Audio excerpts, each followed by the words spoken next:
क्या आपने कभी सोचा है कि घर में हंसी खुशी का माहौल अचानक मातम में क्यों बदल जाता है? क्या आपने सुना है कि शादी जैसे पवित्र बंधन को कोई औरत सिर्फ बलि चढ़ाने का जरिया बना ले?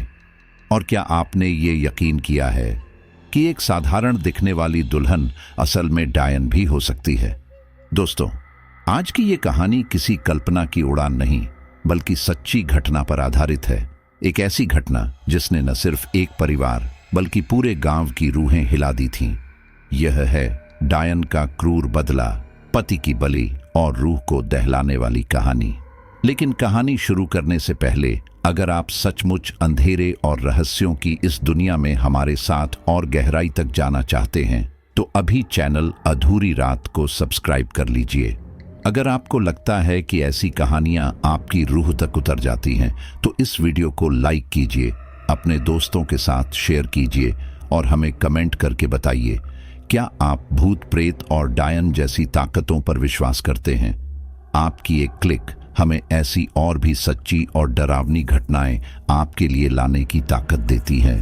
तो अब लाइट्स बंद कर दीजिए, हेडफोन लगा लीजिए और तैयार हो जाइए एक ऐसी रात के लिए जिसे सुनकर आपकी रूह कांप उठेगी।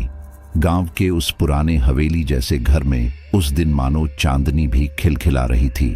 चारों ओर खुशियों का शोर था, गली कूचों में रंग बिरंगी झालरें लटक रही थीं और घर के आंगन में ढोलक की थाप गूंज रही थी। आर्या बार बार दरवाजे तक भागती, औरतों की गुनगुनाहट सुनती, फिर हंसते हुए अंदर लौट आती। यह उसका सबसे बड़ा सपना था, अपने बड़े भाई राजीव की शादी।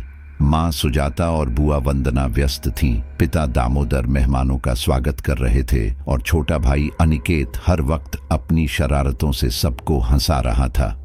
हर ओर उत्साह था, लेकिन आर्या के दिल में एक अजीब सी बेचैनी भी उठ रही थी, जैसे खुशी के इस समंदर में कहीं कोई गहरा अंधेरा छिपा हो।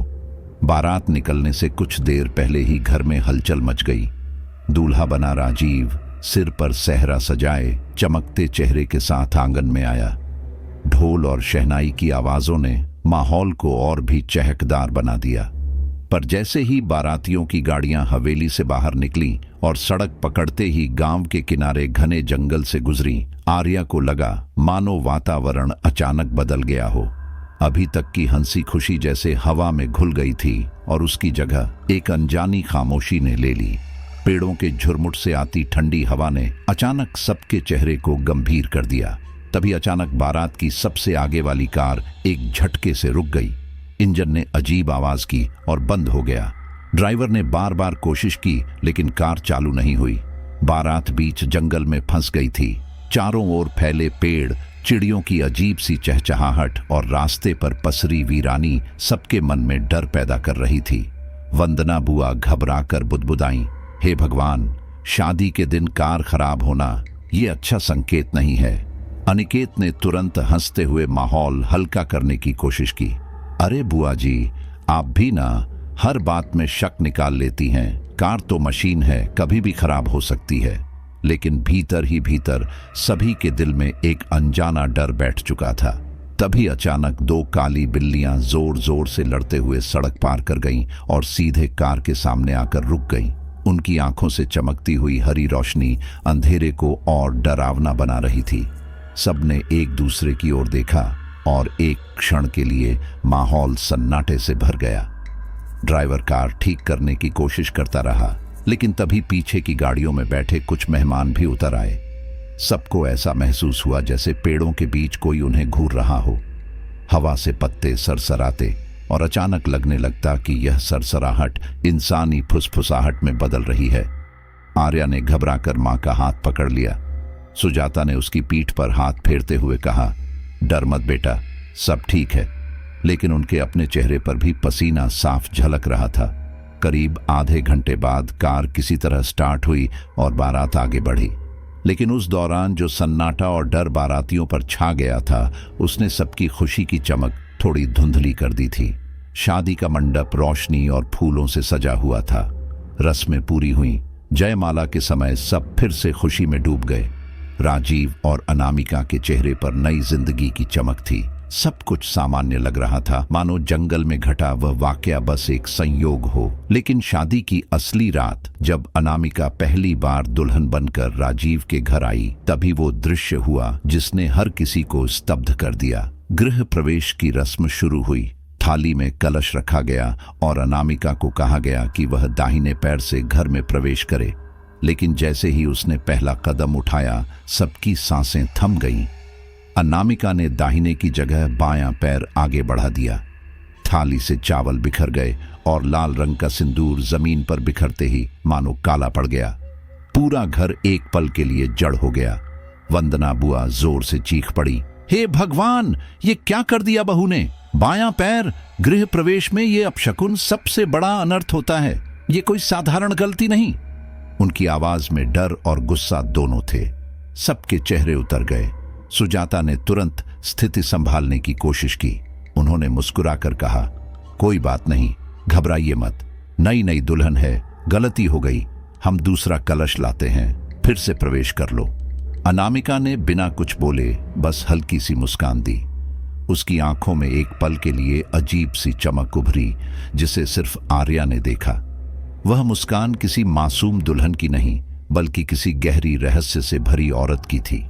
आर्या का दिल जोर जोर से धड़कने लगा। उसने तुरंत आंखें झुका लीं। उस रात घर में फिर से हंसी खुशी का माहौल लौट आया। मेहमान गाने बजाने में व्यस्त हो गए। खाना पीना चलने लगा। लेकिन आर्या की आंखें बार बार अनामिका पर टिक जातीं। दुल्हन के चेहरे पर सुंदरता की ऐसी छटा थी कि कोई भी नजरें न हटा पाए। पर उसकी मुस्कान में छिपी वह रहस्यमयी झलक आर्या को अंदर तक सिहराती रही। धीरे धीरे रात गहराने लगी। घर के आंगन में रोशनी थी, पर दूर जंगल की तरफ झांकने पर अंधेरा और भी घना लगता था। बीच बीच में कुत्तों के भौंकने की आवाजें सुनाई देती। वंदना बुआ अब भी बार बार बुदबुदा रही थीं, ये शुभ संकेत नहीं है। ये घर में कुछ अनहोनी लाएगी। याद रखना, मैंने पहले ही कहा था। सुजाता उन्हें समझाती, दीदी अब इतना भी मत सोचो। बहू अभी आई है, उसे शुभ आशीर्वाद दीजिए। ये समय अशुभ की बातें करने का नहीं। लेकिन वंदना के चेहरे पर डर साफ दिख रहा था। उन्होंने ठंडी सांस भरते हुए कहा, तुम लोग समझ नहीं रहे। ये कोई साधारण गलती नहीं। ये पैर, ये कदम इस घर की खुशियों पर भारी पड़ेंगे। आर्या ने खिड़की से बाहर झांका। हवा तेज हो गई थी। पेड़ों के बीच अंधेरा और गहरा। उसे ऐसा लगा जैसे उस अंधेरे में कोई छिपकर घर की ओर देख रहा हो। एक सिहरन उसकी रीढ़ की हड्डी में उतर गई। उसने धीरे से खिड़की बंद कर दी और मन ही मन प्रार्थना की कि सब कुछ सामान्य रहे। लेकिन उसके दिल की गहराई में एक आवाज गूंज रही थी, यह तो बस शुरुआत है। शादी की हलचल धीरे धीरे थमने लगी थी। मेहमान लौट गए थे और घर में अब एक नई शुरुआत का एहसास था। राजीव और अनामिका अपने नए रिश्ते की पहली यात्रा पर निकलने वाले थे। माँ ने कहा कि मंदिर के दर्शन के बिना कोई भी नई शुरुआत अधूरी होती है। इसलिए परिवार ने पास के शहर जाकर जगन्नाथ मंदिर में दर्शन करने का निश्चय किया। आर्या बेहद खुश थी, लेकिन उसके मन में अब भी वह बायां पैर और अनामिका की रहस्यमयी मुस्कान गूंज रही थी। रांची के रास्ते पर गाड़ियां तेजी से दौड़ रही थीं। गर्मी का मौसम था, लेकिन बीच बीच में बादलों की छाया रास्ते को रहस्यमयी बना रही थी। मंदिर पहुंचने पर बाहर भीड़ लगी हुई थी। नारियल और फूल बेचते दुकानदार, घंटियों की आवाज, धूप की सुगंध से भरा वातावरण, सब सामान्य था। लेकिन तभी भीड़ के बीच बैठा एक ज्योतिषी अचानक खड़ा हो गया और सीधे राजीव की ओर इशारा करते हुए ऊंची आवाज में बोला, ओ युवक, तेरे सिर पर काली छाया मंडरा रही है। मौत तुझे घेर चुकी है, संभल जा। भीड़ में सन्नाटा फैल गया। सबकी नजरें राजीव पर टिक गईं। सुजाता घबरा गई और तुरंत ज्योतिषी को डांटने लगी, चुप रहो, शादीशुदा बेटे को अशुभ बातें क्यों कहते हो? लेकिन उस वृद्ध ज्योतिषी की आंखें स्थिर थीं। उसकी आवाज में अजीब कंपन था। उसने केवल इतना कहा, भाग्य लिखा जा चुका है, कोई नहीं टाल सकता, और फिर वापस बैठ गया। माहौल इतना भारी हो गया कि परिवार बिना कुछ बोले मंदिर के भीतर चला गया। दर्शन के बाद परिवार पास के एक ढाबे पर खाने रुका। गर्म धूप से बचने के लिए सब लोग छांव में बैठ गए। तभी पीछे से एक कर्कश आवाज गूंजी, एक बूढ़ी औरत, मैले कपड़े पहने, झुर्रियों से भरा चेहरा, सीधे अनामिका की ओर लपकी। उसकी आंखें पागलों जैसी थीं और वह चिल्ला रही थी, डायन, छोड़ दे इन्हें, इन मासूमों का क्या बिगाड़ा है तूने, छोड़ दे। पूरा ढाबा स्तब्ध रह गया। लोग चौंक कर उस औरत को घूरने लगे। अनामिका अचानक उठ खड़ी हुई। उसका चेहरा पल भर के लिए बेहद गुस्से से विकृत हो गया, लेकिन अगले ही क्षण उसने मुस्कुराकर कहा, बेचारी पागल है, जाने दीजिए। ढाबे का एक लड़का दौड़कर उस औरत को वहां से धक्का देकर भगा ले गया। जाते जाते वह औरत फिर चीखी, तेरे खूबसूरत चेहरे के पीछे मौत छिपी है, सबको निगल जाएगी तू। आर्या के रोंगटे खड़े हो गए। सुजाता ने तुरंत सबको चुप कराया और माहौल संभालने की कोशिश की, लेकिन अब हर कोई चुपचाप था। खाना परोसा गया, पर सबके मुंह का स्वाद जैसे मिट्टी हो गया। शाम तक वे होटल पहुंच गए। सब थके हुए थे और जल्दी सोने की तैयारी करने लगे, लेकिन अनामिका अलग सी लग रही थी। जब सब अपने अपने कमरों में थे, वह होटल की बालकनी में देर तक खड़ी रही। अंधेरे आसमान को घूरती रही, जैसे किसी को ढूंढ रही हो। हवा में उसकी लाल चुनरी लहराती रही और उसकी परछाई दीवार पर अजीब सी लंबी टेढ़ी मेढ़ी दिखने लगी। आर्या खिड़की से उसे देख रही थी और उसके दिल में एक अजीब सिहरन उठी। रात गहरी हो चुकी थी। होटल के कॉरिडोर में सन्नाटा पसरा था। अचानक आर्या की नींद टूटी। उसे लगा जैसे खिड़की के बाहर कोई हलचल है। उसने धीरे से खिड़की खोली और बाहर झांका। ठंडी हवा का झोंका कमरे में आया, लेकिन साथ ही उसे साफ दिखाई दिया। सड़क के उस पार धुंधली स्ट्रीट लाइट के नीचे कोई खड़ा था। उसका चेहरा छाया में छिपा हुआ था, लेकिन जैसे ही उसने सिर उठाया, आर्या की चीख निकलते निकलते रह गई। वह चेहरा इंसानी नहीं था। आंखें बिल्कुल काली, होठों पर खून जैसी लाल रेखा और चेहरा इतना विकृत मानो गल रहा हो। आर्या कांपती हुई पीछे हट गई।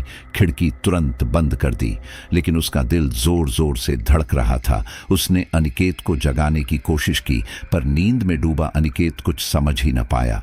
आर्या ने चुपचाप बिस्तर पर लेटकर आंखें बंद कर लीं, पर वह चेहरा उसकी आंखों के सामने घूमता रहा। अगली सुबह सब सामान्य था। होटल का स्टाफ, नाश्ता, हंसी मजाक, सब वैसा ही जैसे कोई डरावनी बात हुई ही न हो। लेकिन आर्या का चेहरा पीला पड़ा था। सुजाता ने पूछा, बेटा तबीयत ठीक है? आर्या ने झूठ बोल दिया कि बस नींद पूरी नहीं हुई, पर भीतर से उसका मन बार बार उस रात की घटना को याद कर रहा था। दूसरी ओर अनामिका का व्यवहार और अजीब होता जा रहा था। कभी वह अचानक किसी बात पर गुस्सा कर बैठती, कभी घंटों खिड़की से बाहर देखती रहती। उसकी आंखों में एक अजीब चमक होती, जैसे वह इस दुनिया से नहीं बल्कि किसी और ही अंधेरी जगह से जुड़ी हो।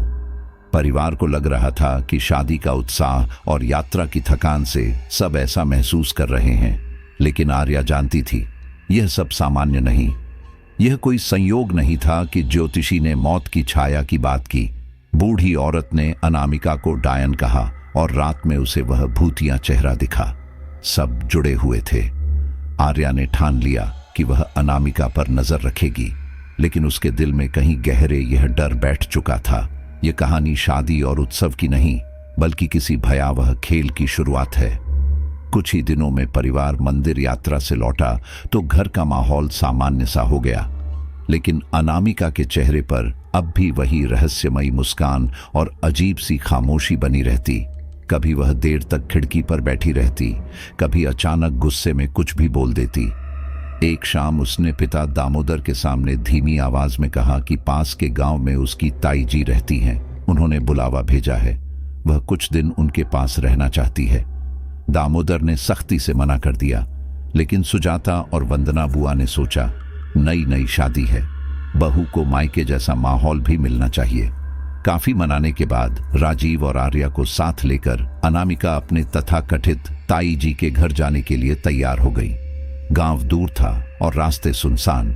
बैलगाड़ियों के निशान मिट चुके कच्चे रास्ते पर उनकी गाड़ी जैसे रेंगती जा रही थी।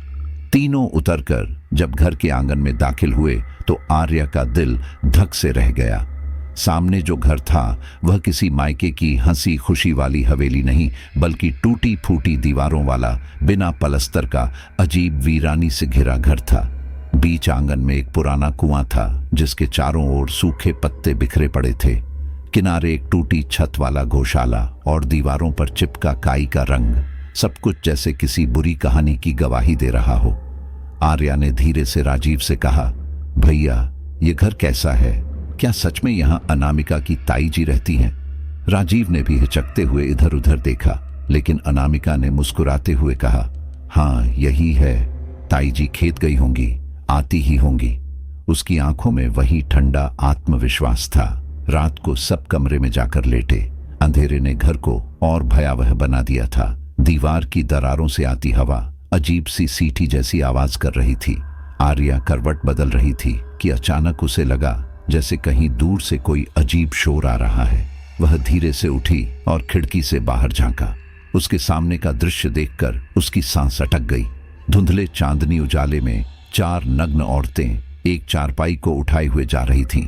चारपाई पर कोई बंधा हुआ था या सिर्फ कपड़ा पड़ा था, यह साफ नहीं दिख रहा था, पर उनका ढंग बेहद भयावह था। उनकी कमर पर पेड़ के पत्ते बंधे थे और वे कुछ बड़बड़ा रही थीं। आर्या की रगों में खून जम गया। उसने चीखने की कोशिश की, लेकिन आवाज गले में ही अटक गई। कुछ देर बाद वे औरतें गायब हो गईं और वहां फिर सन्नाटा पसर गया। सुबह जब आर्या ने यह बात राजीव से बताई तो उसने हंसकर टाल दिया, तुम डर गई होगी, सपना देखा होगा। लेकिन आर्या जानती थी कि यह सपना नहीं था। उसकी आंखों ने वही देखा था। दिन गुजरते गुजरते राजीव की हालत बदलने लगी। पहले वह हंसता खेलता था, पर अब थका थका, कमजोर और चिड़चिड़ा दिखने लगा। उसकी आंखें धंस गईं और वह हर छोटी बात पर गुस्सा कर उठता। आर्या ने गौर किया कि जब भी अनामिका उसे खाना खिलाती, उसके बाद राजीव और भी सुस्त हो जाता। एक शाम आर्या घर के पीछे घूमने निकली। वहां उसने जो देखा उससे उसकी रूह कांप उठी। एक छोटे मिट्टी के बर्तन में अंडा, नींबू और सिंदूर रखा था और उसके ऊपर राजीव की शर्ट पड़ी थी। यह किसी साधारण पूजा का हिस्सा नहीं हो सकता था। आर्या समझ गई कि यह काला तंत्र का हिस्सा है। उसका दिल जोर जोर से धड़कने लगा। उसने दौड़कर राजीव को यह सब बताना चाहा, लेकिन राजीव उस वक्त कमरे में बैठा खुद से ही बड़बड़ा रहा था। उसकी आंखें लाल थीं और वह बार बार सिर पकड़कर चिल्ला रहा था। अनामिका पास बैठी उसे देख रही थी, पर उसने एक शब्द भी नहीं कहा। उसकी आंखों में अजीब सी ठंडी चमक थी, मानो वह राजीव की हालत का आनंद ले रही हो। आर्या डर के मारे बाहर भाग आई। उसके कानों में अब भी रात की वे फुसफुसाहटें गूंज रही थीं। नग्न औरतों की बड़बड़ाहट, कुएं के पास फैली वीरानी और घर के पीछे पड़े तांत्रिक सामान की गंध। उसे यकीन हो चुका था कि यह कोई साधारण मायके का घर नहीं, बल्कि एक जाल है और उसमें उसके भाई को धीरे धीरे फंसाया जा रहा है। दिन पर दिन राजीव की हालत बिगड़ती जा रही थी। वह जो हमेशा हंसते बोलते रहते थे, अब ज्यादातर खामोश रहते। चेहरा पीला, आंखें धंसी हुई, शरीर हड्डियों का ढांचा बन चुका था। आर्या हर पल डर में जी रही थी। उसने कई बार मां को फोन करके सब बताया। आखिरकार सुजाता खुद वहां पहुंची। उन्हें जैसे ही बेटे की हालत दिखी, उनकी आंखों से आंसू रुक ही नहीं पाए। राजीव की हालत देखकर वह समझ गई कि यह कोई साधारण बीमारी नहीं है। सुजाता ने ताई जी से पूछा, बेटा इस हाल में कैसे पहुंच गया? हमें तो कभी बताया भी नहीं। ताई जी ने बस टालते हुए कहा, जगह बदली है, हवा पानी रास नहीं आया, बस इतना ही। लेकिन आर्या जानती थी कि यह सच नहीं। उसने मां को सब कुछ बताने की कोशिश की। रात की आवाजें, चारपाई उठाई औरतें, नींबू अंडा सिंदूर, लेकिन मां ने हाथ दबाकर उसे चुप करा दिया। शायद वह जानती थी कि बात बड़ी है, मगर अब भी कहने का समय नहीं। कुछ ही दिनों बाद सुजाता अपने बच्चों को लेकर घर लौट आई।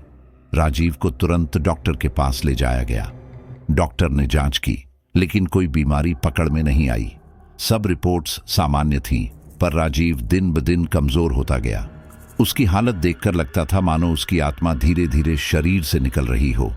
घर में मातम जैसा माहौल था। वंदना बुआ रोज रोती और कहती, ये सब कोई तांत्रिक क्रिया है, ये बहू आई तभी से अशुभ हो रहा है। दामोदर गुस्से में उन्हें डांट देते, चुप रहो, हर बात में अशुभ अपशकुन ढूंढती हो। लेकिन सुजाता के दिल में भी अब वही शक गहराने लगा था। आखिरकार वंदना बुआ अपने एक परिचित सिद्ध गुरु को लेकर आईं। वह उम्र दराज व्यक्ति थे, माथे पर भस्म लगाए, आंखों में गहरी चमक। जैसे ही उन्होंने राजीव को देखा तुरंत चौंक उठे। उन्होंने उसकी नब्ज पकड़ी, कुछ देर आंखें बंद की और फिर गंभीर आवाज में बोले, यह साधारण रोग नहीं है, कोई तुम्हारे बेटे की बलि देना चाहता है। पूरा घर सन्नाटे में डूब गया। सुजाता की चीख निकल गई, बलि? लेकिन कौन, क्यों? गुरु ने धीमी आवाज में कहा, यहां कोई है जिसने छल से तुम्हारे घर में प्रवेश किया है। यह सब तंत्र मंत्र का असर है। उनकी बातें सुनकर सबकी नजरें अनामिका पर टिक गईं, लेकिन सबूत किसी के पास नहीं था।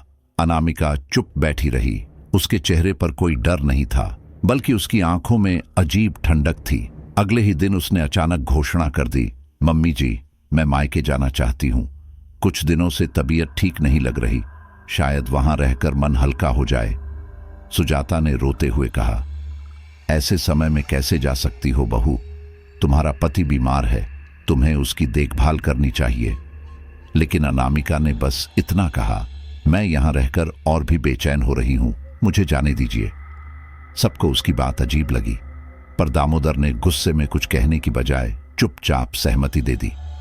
उसी शाम अनामिका ने अपना सूटकेस उठाया और बिना किसी की ओर देखे घर से निकल गई।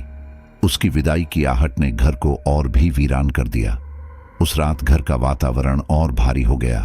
वंदना बुआ ने फुसफुसाते हुए कहा, देखा, यही असली सबूत है। बहू के जाने के बाद ही राजीव की हालत और बिगड़ेगी। वो यहीं तक रुकी थी ताकि अपना काम पूरा कर सके। सुजाता ने सिर झुका लिया। अब उनके दिल में भी शक की दीवारें पक्की हो गई थीं। गुरुजी ने जाते जाते कहा, मैंने रक्षा कवच दिए हैं, इन्हें संभाल कर रखना, लेकिन ध्यान रहे, अभी खेल खत्म नहीं हुआ। असली तूफान तो आने वाला है। घर की दीवारों पर अब सिर्फ सन्नाटा और डर की परछाइयां थीं। किसी को कुछ समझ नहीं आ रहा था कि किस पर भरोसा करें और किससे डरें। लेकिन इतना साफ था, परिवार अब एक ऐसे रहस्य के बीच फंस चुका था जहां से लौटना आसान नहीं। राजीव की हालत दिन प्रतिदिन और बिगड़ती जा रही थी। डॉक्टर हार मान चुके थे, दवाइयों का कोई असर नहीं हो रहा था। घर में हर वक्त मौत की आहट सी महसूस होती थी। सुजाता रात रात भर जागकर बेटे का सिर सहलाती, लेकिन उनकी आंखों में भी अब उम्मीद का उजाला बुझ चुका था। तभी वंदना बुआ ने धीरे से कहा, एक ही रास्ता है।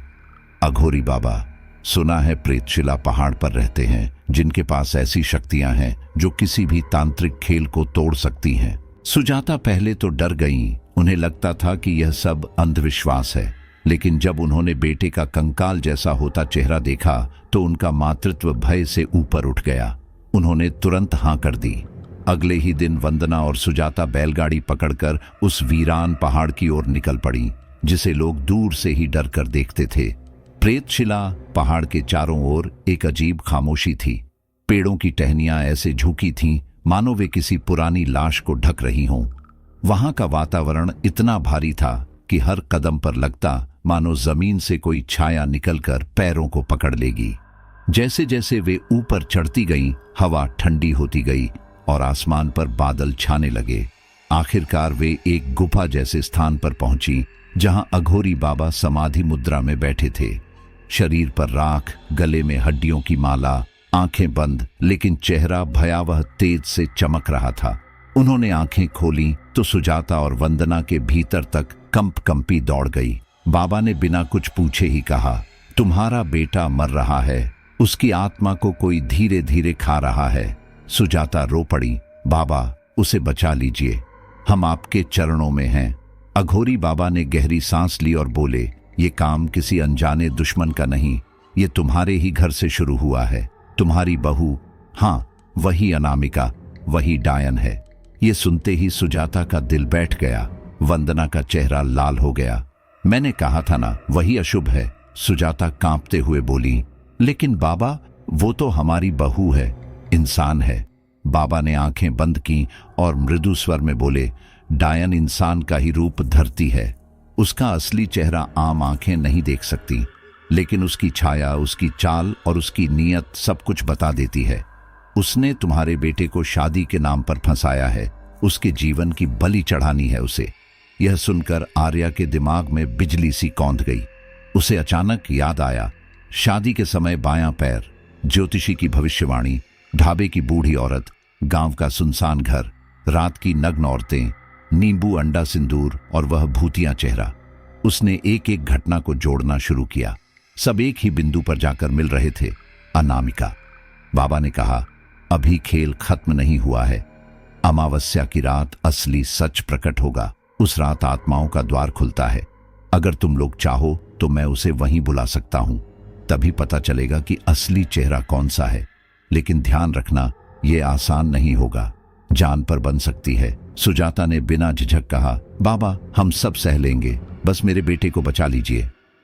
बाबा ने सिर हिलाया और उन्हें अमावस्या की रात फिर से प्रेतशिला पर आने को कहा। घर लौटने पर आर्या चुप रही। उसकी आंखों में डर था, लेकिन साथ ही गुस्सा भी। उसने अब तय कर लिया था कि चाहे कुछ भी हो, इस रहस्य का सच सामने लाकर ही रहेगी। उस रात घर की दीवारें पहले से भी ज्यादा भयावह लग रही थीं, जैसे हर ईंट फुसफुसा रही हो। सच का समय करीब है। अमावस्या की रात, आसमान काला हो चुका था। चारों ओर ऐसी खामोशी थी जैसे पूरी दुनिया अपनी सांस रोक कर बैठी हो। हवा में सड़ांत और गीली मिट्टी की गंध भरी थी। सुजाता, आर्या और वंदना कांपते हुए प्रेतशिला के श्मशान घाट पहुंचे, जहां अघोरी बाबा पहले से अग्नि जलाकर मंत्रोच्चार कर रहे थे। धधकती चिता की लौ बीच बीच में हवा से डगमगाती, लेकिन बुझती नहीं थी। आर्या के दिल की धड़कन इतनी तेज थी कि उसे लग रहा था मानो बाहर निकल जाएगी। बाबा ने सबको घेरा बनाकर बैठने को कहा। चारों ओर खोपड़ियां और राख रखी थी। जैसे ही बाबा ने मंत्रों का उच्चारण शुरू किया, हवा भारी हो गई। आसमान में कोये जोर जोर से कांव कांव करने लगे। अचानक चिता की आग और तेज हो गई और राख से धुएं का गुबार उठकर आसमान में जाने लगा। तभी अचानक एक परछाई सामने आ खड़ी हुई।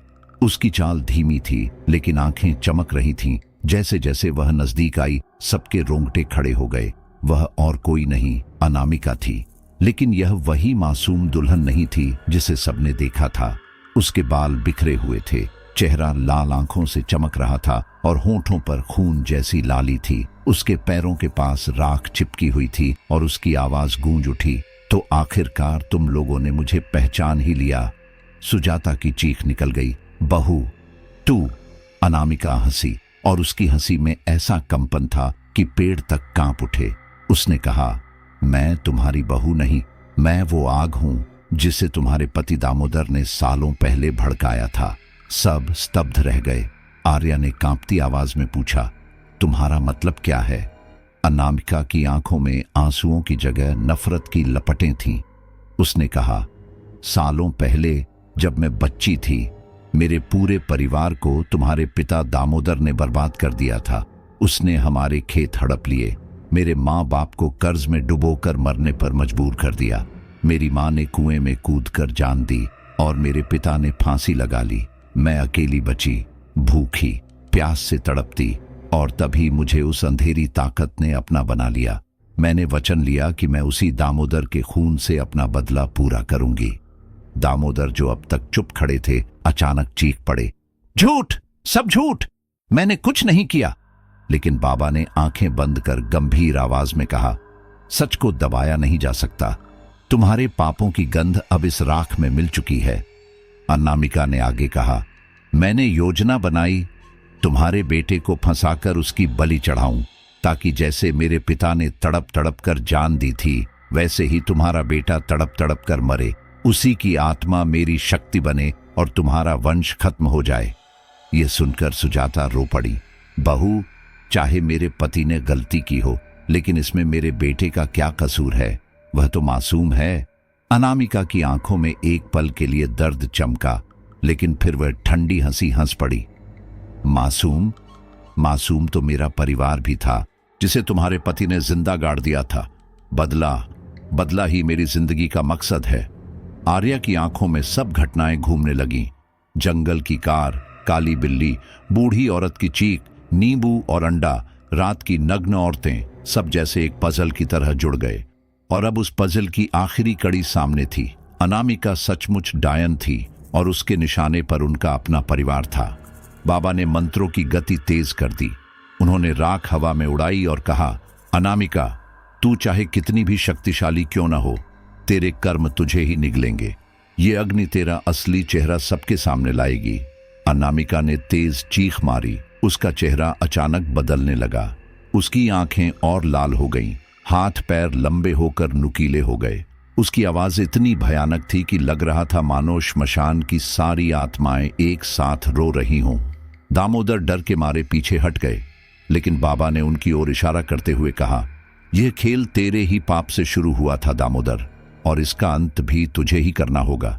तेरे पाप का फल अब तुझे ही चुकाना है। पूरा श्मशान उस वक्त एक युद्ध भूमि बन चुका था। आग, राख, मंत्र और चीखों के बीच सच्चाई पूरी तरह उजागर हो चुकी थी। राजीव का खून सिर्फ एक डायन नहीं, बल्कि उसके अपने पिता के पुराने पापों का भी शिकार था। अमावस्या की उस काली रात में श्मशान अचानक रणभूमि बन चुका था। चिता की लपटें तेज हो गई थीं, जैसे किसी ने उसमें घी उंडेल दिया हो। आकाश पर घने बादल छा गए और बिजली की गड़गड़ाहट पूरे घाट को हिला रही थी। हवा में राख उड़ रही थी और चारों ओर से अजीब अजीब चीखों की गूंज सुनाई देने लगी। अनामिका का चेहरा अब इंसानी नहीं रह गया था। उसकी आंखें लाल आग की तरह चमक रही थीं, उसके दांत नुकीले होकर बाहर निकल आए थे और उसके बाल सर्पों की तरह इधर उधर फुफकार रहे थे। अब कोई नहीं बच सकता। अनामिका की आवाज ऐसी थी जैसे 100 औरतें एक साथ चीख रही हों। उसने अपने हाथ आसमान की ओर उठाए और अचानक हवा में घूमने लगी। उसके चारों ओर काले धुएं का चक्र बन गया। अगले ही क्षण वह जमीन पर आ गिरी और उसके नाखूनों से लाल बिजली जैसी किरणें निकली, जो सीधे परिवार की ओर बढ़ीं। लेकिन उसी वक्त अघोरी बाबा ने राख का घेरा बनाकर परिवार को उसके भीतर खड़ा कर दिया। यह है सुरक्षा कवच। जब तक यह है, उसकी शक्ति तुम्हें छू भी नहीं पाएगी, बाबा ने गूंजती आवाज में कहा। अनामिका का हमला कवच से टकराया और तेज धमाके के साथ चारों ओर राख उड़ गई। आर्या, सुजाता और वंदना ने अपने कानों को ढक लिया, लेकिन उनके चारों ओर का घेरा मजबूत बना रहा। राजीव बीच में पड़ा था, उसका शरीर ठंडा और निर्जीव जैसा, लेकिन उसकी आंखें आधी खुली थीं। वह सांस ले रहा था, मगर बेहद कमजोर। उसकी आत्मा जैसे अंधेरे और रोशनी के बीच कहीं अटक गई थी। बाबा ने आंखें बंद कर कहा, यह अर्धमृत अवस्था है। डायन ने इसकी आत्मा को आधा खींच लिया है। अगर इसे पूरी तरह खींचने में सफल हो गई तो इसका शरीर हमेशा के लिए खाली हो जाएगा। अचानक हवा और तेज हो गई। आकाश में काले बादल फटने लगे और बिजली बार बार उसी श्मशान के ऊपर गिर रही थी। अनामिका ने जोर से चीख मारी और हवा में कूदकर बाबा की ओर झपटी। उसके नाखून सीधे बाबा की गर्दन की ओर बढ़े, लेकिन बाबा ने हाथ में खोपड़ी उठाई और उसमें से लाल ज्वाला निकली। दोनों शक्तियां टकराईं और इतनी तेज गड़गड़ाहट हुई कि पूरा पहाड़ हिलने लगा। अब शुरू हुआ असली तंत्र युद्ध। बाबा मंत्र पढ़ रहे थे, राख हवा में उछाल रहे थे और हर बार उनके मंत्रों से आग की लपटें उठती। दूसरी ओर अनामिका तंत्र की शक्ति से हवा को चाबुक की तरह फेंक रही थी। उसके शब्द शाप में बदलकर आसमान को काला कर रहे थे। कभी आग, कभी हवा, कभी बिजली। हर बार दो ताकतें टकराती और पूरा श्मशान कांप उठता। राजीव की आत्मा चीख रही थी, उसकी आवाज हवा में गूंज रही थी, बचाओ, कोई मुझे खींच रहा है। आर्या रोते हुए कवच के भीतर से चिल्लाई, भैया, लेकिन बाबा ने उसे रोका। कवच मत तोड़ना, वरना सब खत्म हो जाएगा। अनामिका और भी क्रोधित हो उठी। उसने अपने लंबे बालों को जमीन पर पटका और अचानक चारों ओर लपटें उठी। आग ने श्मशान की चिताओं को जला दिया और पूरा घाट धधकने लगा। ऐसा लग रहा था जैसे पूरी धरती जल रही हो। बाबा ने अपनी हथेली काटकर खून की कुछ बूंदें राख पर गिराईं और मंत्र पढ़ते हुए कहा, तेरी शक्ति तेरे पाप से बनी है और तेरा पाप तुझे ही खा जाएगा। अनामिका जोर से चीखी। उसके शरीर से धुएं की लपटें उठने लगी। उसकी आंखों से खून टपकने लगा। वह और भी भयानक लगने लगी। उसने अपनी पूरी शक्ति लगाकर राजीव की ओर हाथ बढ़ाया। राजीव का शरीर अचानक हवा में उठने लगा। उसकी आत्मा धीरे धीरे शरीर से खींच रही थी। नहीं, सुजाता चीख उठी। आर्या ने भी हिम्मत करके मंत्र दोहराना शुरू कर दिया, जो बाबा ने उन्हें पहले बताया था। उसकी आवाज कांप रही थी, लेकिन वह रुक नहीं रही थी। बाबा ने उसकी ओर देखा और सिर हिलाया, यही तेरी शक्ति है बेटी। अनामिका ने देखा कि परिवार की आवाज उसके मंत्र को तोड़ रही है। वह और जोर से चीखी, तुम सबको जला दूंगी। उसके पैरों के नीचे धरती फटने लगी। आग की लपटें आसमान तक पहुंच गईं। बाबा ने अंतिम मंत्र पढ़ा। उन्होंने खोपड़ी को आग में फेंका और जोर से कहा, AUM काल भैरवाय नमः। अचानक बिजली सीधे अनामिका पर गिरी। उसका शरीर कांप उठा। उसके चीख की गूंज इतनी भयावह थी कि पूरा श्मशान थर्रा उठा। उसके चेहरे का मुखौटा गिरने लगा और उसकी आत्मा राख में बिखरने लगी। राजीव का शरीर जमीन पर गिर पड़ा। उसकी सांसें लौट आईं, लेकिन वह अब भी बेहोश था। हवा शांत होने लगी, लेकिन राख में अब भी अनामिका की चीखें गूंज रही थीं। उस रात श्मशान में मौत, बलि और डर का ऐसा तांडव हुआ कि वहां की हर आत्मा कांप उठी और सब जानते थे, अभी यह युद्ध खत्म नहीं, बस अधूरा है। श्मशान की उस अमावस्या रात के बाद जब राख शांत हुई, आग बुझने लगी और हवा स्थिर हो गई, तो सबको ऐसा लगा मानो सब खत्म हो चुका है। अनामिका का भयानक चेहरा राख में बदल गया था। उसका शरीर चिता की आग में पिघलकर मिट्टी में समा गया था। उसकी चीखें भी धीरे धीरे कम होती चली गईं, लेकिन तभी जैसे किसी ने चुपके से हवा में विष घोल दिया हो, उस खामोशी में अचानक एक हंसी गूंज उठी। वह हंसी मानो राख से निकल रही थी, भारी, खिंची हुई और ऐसी कि सुनने वाले की आत्मा तक कांप जाए। आर्या के कानों में वह हंसी गूंजते ही उसकी रीढ़ की हड्डी में सिहरन दौड़ गई। सुजाता ने अपने बेटे को कसकर पकड़ लिया, जबकि वंदना बुआ ने जमीन पर माथा रखकर बुदबुदाना शुरू कर दिया। अघोरी बाबा ने गहरी सांस लेकर आंखें बंद की। उन्होंने हाथ भर राख उठाकर हवा में फेंकी। राख उड़कर फिर उनके पैरों के पास गिर पड़ी। उनकी आंखों में चिंता साफ झलक रही थी। समझ लो, यह अंत नहीं, शुरुआत है। उसका शरीर भले राख में बदल गया हो, लेकिन आत्मा अभी भी जीवित है, और जब तक आत्मा बंधन से मुक्त न हो, तब तक उसका आतंक खत्म नहीं होगा। यह सुनकर सबका खून जम गया। सुजाता रो पड़ी, तो क्या मेरा बेटा कभी सुरक्षित नहीं होगा? क्या हमारी जिंदगी कभी सामान्य नहीं होगी? बाबा ने सिर्फ इतना कहा, डायन कभी मरती नहीं, वह बस रूप बदल लेती है। आर्या चुप थी, लेकिन तभी उसने अपने हाथ की कलाई पर बंधे ताबीज को महसूस किया। बाबा ने अमावस्या से पहले उसे यह ताबीज दिया था, कहते हुए कि यह रक्षा करेगा।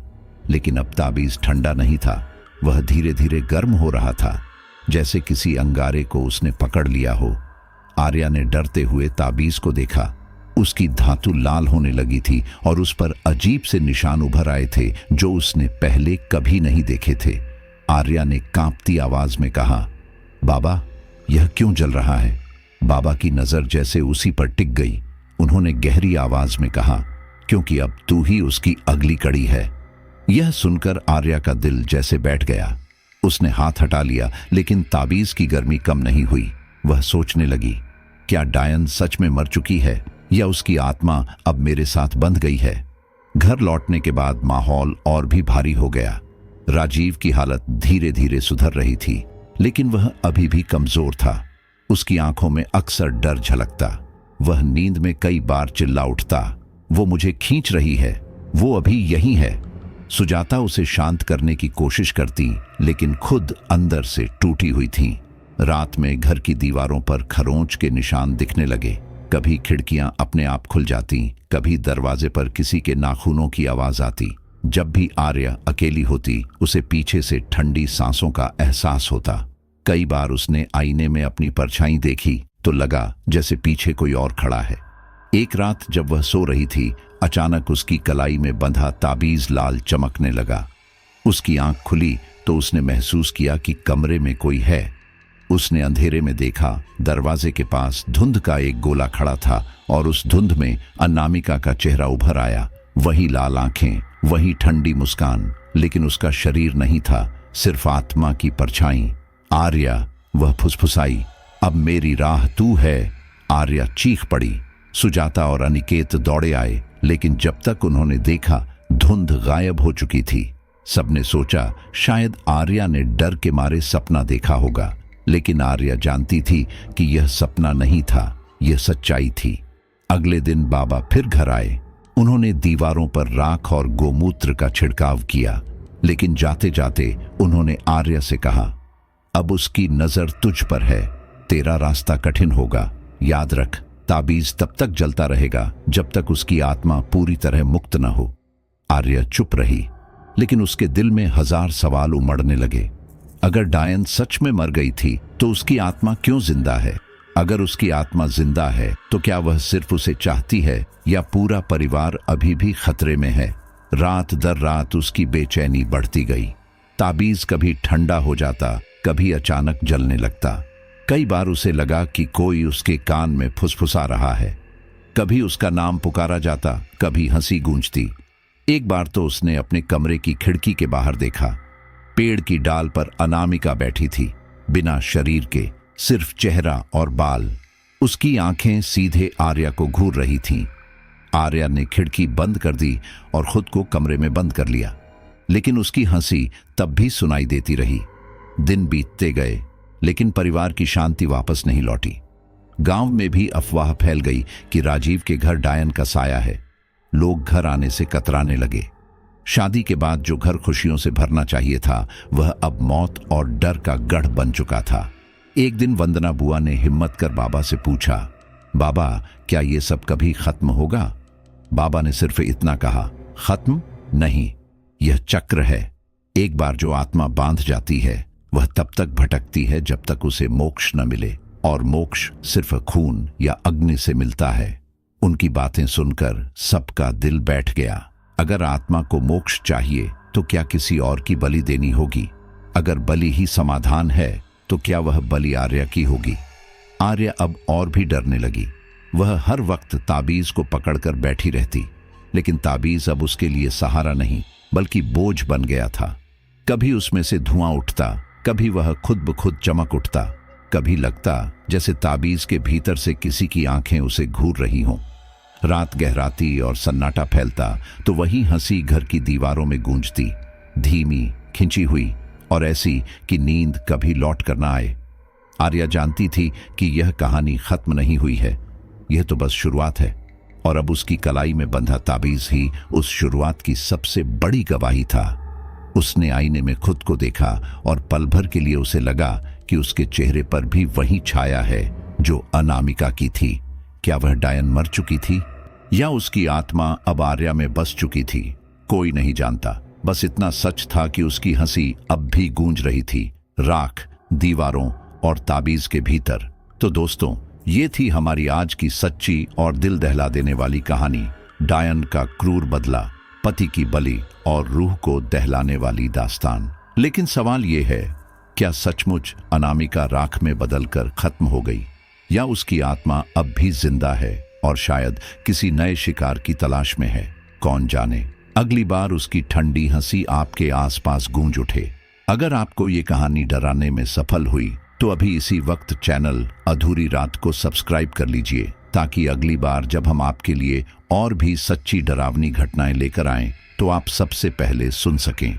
वीडियो को लाइक करना मत भूलिए, अपने दोस्तों के साथ शेयर कीजिए ताकि वो भी इस खौफ का हिस्सा बने, और नीचे कमेंट करके बताइए, क्या आप मानते हैं कि डायन सचमुच कभी मरती नहीं? याद रखिए, यह तो बस एक रात की अधूरी दास्तान थी। असली डर वहीं से शुरू होता है जहां अधूरी रात खत्म होती है।